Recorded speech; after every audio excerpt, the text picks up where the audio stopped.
Hi there. Welcome to a review of decimals for Ms. Kiger's, Ms. Scott's, and Ms. Reynolds' class. All right, so this year your students are introduced to decimals. Now, of course, they were in third grade, though they didn't realize it, because they learned $3 and, you say and, for the period, for the decimal point, we say and, $3.45. So 45 cents, that's a piece of a dollar, which is a whole. However, this is actually a really difficult concept for the students because we're saying that pennies and dimes are not whole units by themselves. And pennies are physical objects that the students really do think are one whole, understandably. So, in fourth grade, we're learning new language. We're learning that everything on this side is a whole number. They've learned ones, tens, hundreds, thousands, and so on. Well, now we're going to be learning that this is tenths with a TH, hundredths with a TH, and thousandths with a TH. They also know about fractions, somewhat.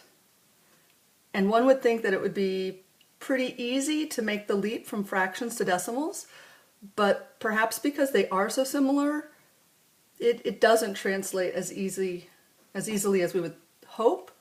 And especially, as we've mentioned before, with the time constraints that we have in teaching such a really deep, abstract mathematical concept. So we are going to learn, memorize, that this is tenths. That means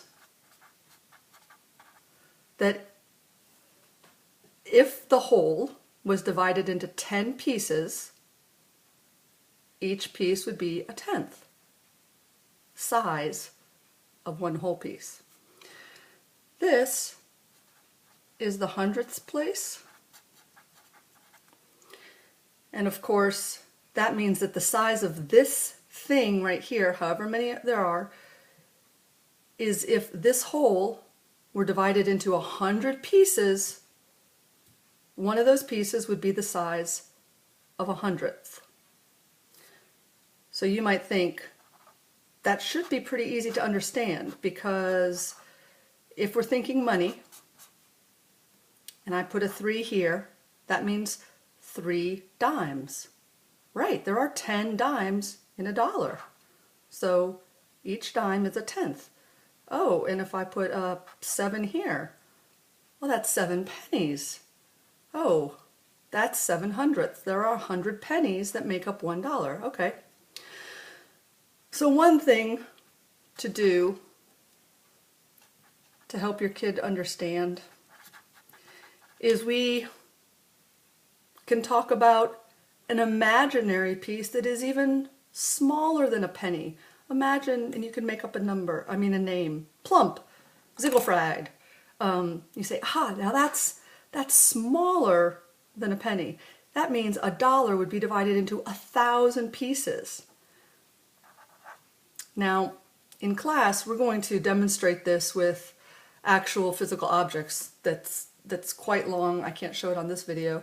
And then cut up into tenths, cut up into hundredths, and then cut up into thousands to show how teeny a piece that a thousandth is. There will be a future video. I hear a cat in the background trying to get into a cabinet. There will be a future video that will talk more about reading these decimals and then writing these decimals. But this is just, here's your introduction to our fourth grade introduction into decimals. Thank you.